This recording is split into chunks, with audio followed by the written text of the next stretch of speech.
call on Sue? Sue is our keynote speaker for our luncheon, and we are so privileged to have her. It's so wonderful to have someone right here in Clarksville area that will come and share their literary endeavors with us. She's written 3 books. The most recent is The Tennessee Literary Luminaries, from Cormac McCarthy to Robert Penn Warren. And of course, Robert Penn Warren is homeboy that we all love to talk about. One of the authors that she's written about is actually speaking tomorrow for lunch, and that's not Robert Penn Warren. Sue still teaches kindergarten through 5th grade music classes, and she said you just never lived until 55 kindergartners have a xylophone. She is a wonderful speaker. She spoke to the Woodward Library Society recently about this book, and we all wanted a copy at the end because she is a wonderful teaser. She's going to read some things that you didn't know, and now you need to know. So, without further ado, Sue Freeman Culverhouse. Thank you so much for your attention. Please keep eating. You can clink as much as you want. It's all right. I've got a loud voice. And I am thrilled to see Pat Wynn here. She is the reason we have this wonderful conference, and I want you to give her a round of applause.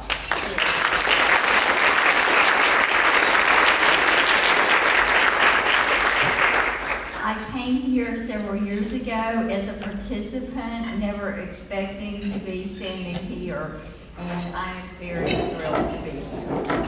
My book, Tennessee Literary Luminaries, from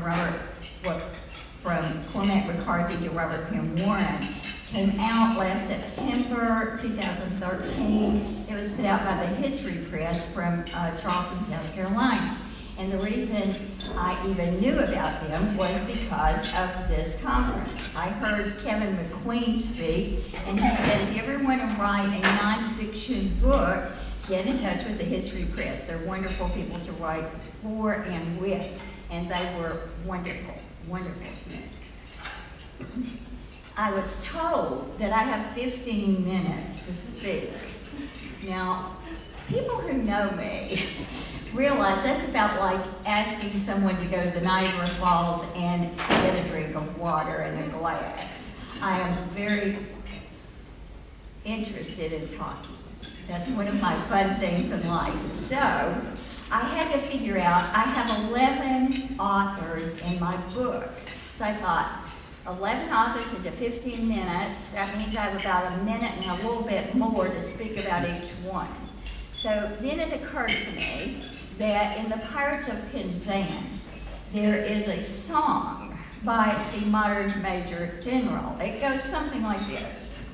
I am the very bundle of a modern Major General. I'm information, vegetable, animal, and mineral. I know the kings of England, and I quote the fights historical. From Marathon to Waterloo in order categorical, whatever.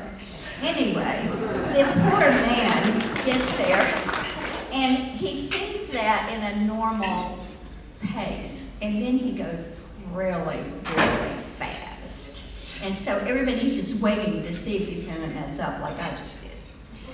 And then I realized, if I did that with all my authors, it would never work. I'm Southern. I did not even hear that fast, much less rattle on all these names and what I wanted to tell you. So I decided that the only thing I could do was name each one and put a few little phrases about each one out. No sentences, because then it would just be more than 15 minutes. So here we go. First of all, we have Robert Penn Warren, who was born in Guthrie, Kentucky, was graduated from Clarksville High School in 1921. He was blinded in his left eye at that summer after high school in an accident caused by his younger brother. And instead of going to the Naval Academy like he had planned, went to Vanderbilt, where he, instead of becoming an engineer, became one of the greatest writers of our history. He is the only person who won 3 Pulitzer Prizes, one for All the King's Men in 1947 and the other 2 for poetry books that he wrote later in life. Wrote 60 books during his lifetime in every genre you can imagine. Read my book and you'll find some good stuff. Peter Hillsman Taylor and Eleanor Ross Taylor. Peter Taylor was born in Trenton, Tennessee. Both his parents' last names were Taylor. I do not think they were related, like some people in Tennessee who get married. However, he was a great short story writer and believed he could not write a novel. He finally wrote a novel called A Summons to Memphis and won the Pulitzer for it. So we don't always know what we can do. He married Eleanor Ross, who was a poet. She put her life on hold for him and their 2 children, but managed to win a $100,000 prize for poetry before she died at age 91. Their love story is fantastic, and it's in my book.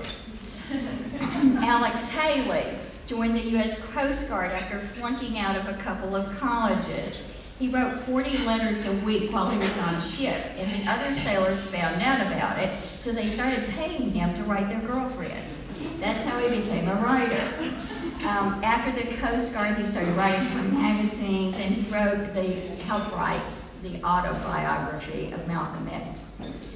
He was very famous for writing Roots, started the whole genealogy craze in this country. He wrote Queen and A Different Kind of Christmas, and he was sued for plagiarism 3 times. Twice he was thrown out of the court, but the 3rd time he had to pay up. Then he died in deep debt, and his brother sold everything, including his Pulitzer that he won, that had to be switched from nonfiction to fiction after the plagiarism. Read about it. His 3 wives has some very interesting things to say about him. And Cormac McCarthy, speaking of wives, another person with 3 wives. Believe me, you've got to read about them. He has written things that even our teenagers know about because they've seen the movies. All the Pretty Horses, Blood Meridian, No Country for Old Men, and The Road. I am unable to read his books because they're too rough for me. But I did include him in this book because he was friends with William Gay. Before I go on to William, Cormac McCarthy has given 2 interviews during his lifetime, one to the New York Times and one to Oprah. Oprah donated a great deal of money to the Santa Fe Institute for his speech, his interview. He was sitting there like, yes, no, whatever, I don't know any writers. He doesn't like to be interviewed.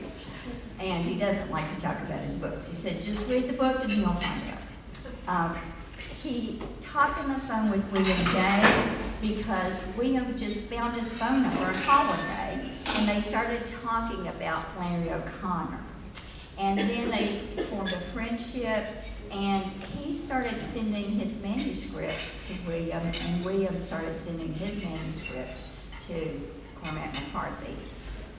William Gay was one of the first people who read Sutri, which is supposed to be the best book that he has ever, that Cormac McCarthy has ever written.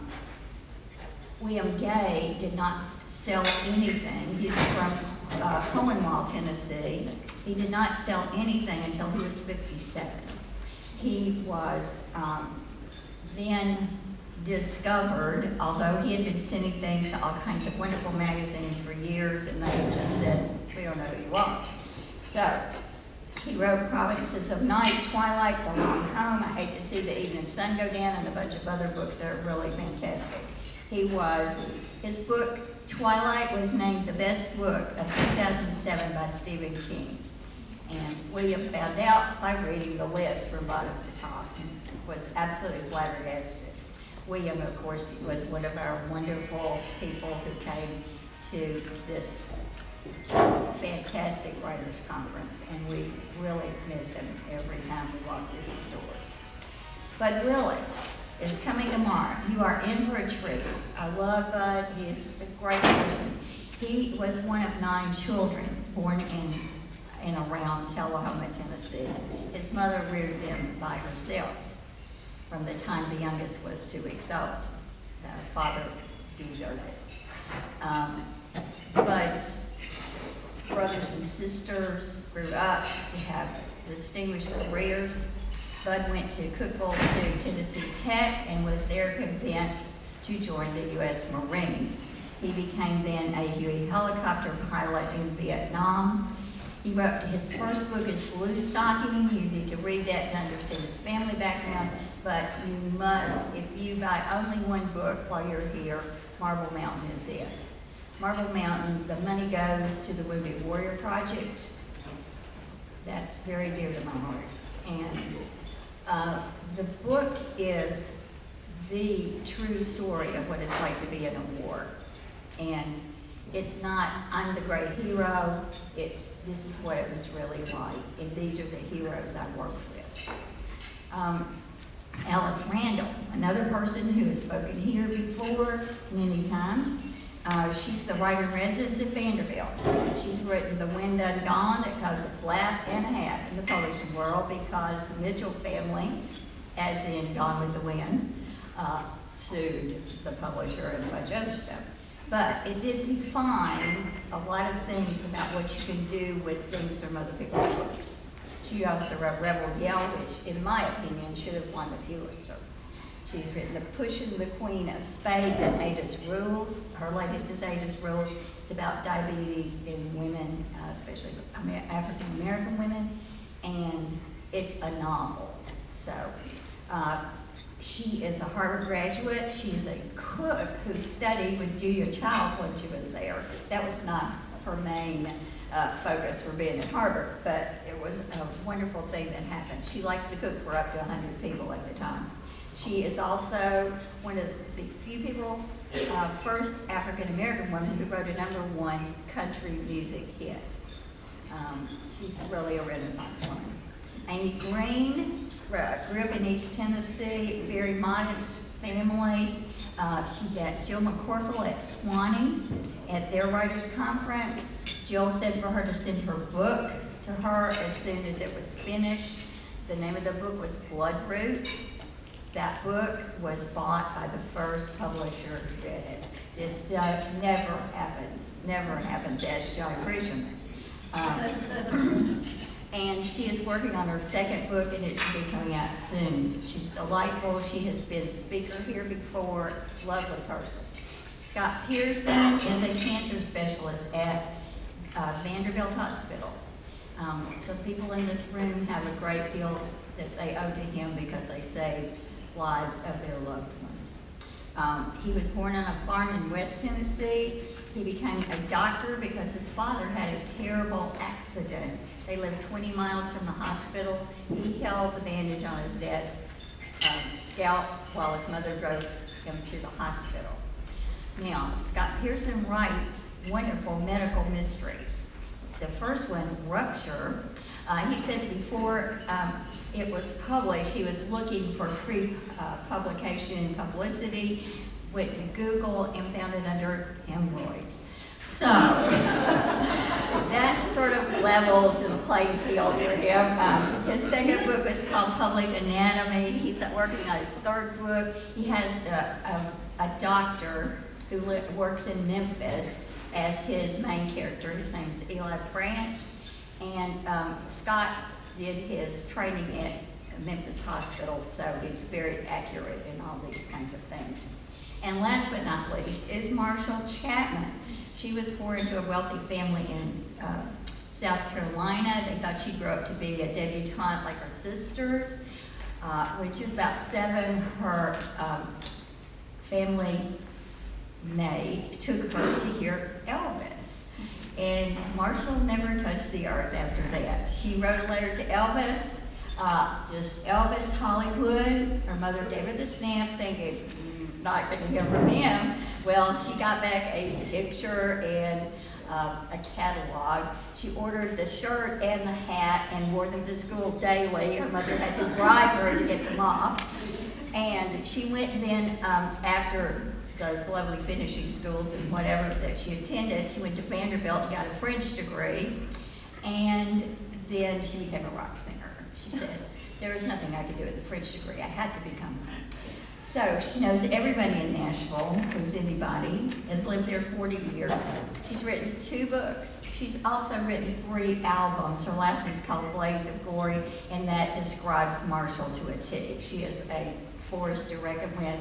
She was here after William Gay died. And thank God I spoke before she did, because when she got there with her guitar, it was all over but the wonderful times. She was just great. She wrote her first book called The Battle of Rock and Roller. It's about her life and a lot of the people she knows.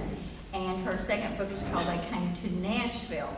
Now that's a book about all the country stars and what happened to them before they became stars. So she called Willie Nelson, whom she'd known for quite a long time, and he said, well, Marshall, you're going to have to come and ride with me on the bus. We're traveling right now. She said, I think I'll pass. So she called her husband, Chris, and he said, you will get on the bus. This is a lifetime opportunity. You must ride with Willie. And she says, you don't have to be smoking to get high on Willie's bus. Now, this is just a little sketch of my book, and there are a lot of other fun things in there. I have a website, www.sueculverhouse.com. Thank you, Phil Larson and Mark Haynes of Clarksville Online. They designed the website for me. I'm also on YouTube now. Channel 3 for Metro Nashville taped my speech down there in May. And so if you go to YouTube and put in Sue Culverhouse, you can pull it up and hear the whole shebang about all the different stuff that I've done. Well, not all of it. But anyway, I thank you for your time and your attention. My book, I have 2 books out there that they're selling. One is got a green cover, sort of. It's called 7 Keys to a Successful Life. It's a self-help book. And the other book, Tennessee Literary Luminaries, from Cormac McCarthy to Robert Hood Warren, is also for sale out there. I would be glad to sign any and all of them for you. And my other plea is that if you know anybody in these school systems, anywhere you live, especially in Tennessee, that you encourage them to use my book in their English classes. Our kids need help. They are tested to death, and they need to have some information about which they can be inspired, and lots of these people can inspire them to go forward. Thank you for your time, and have a great afternoon.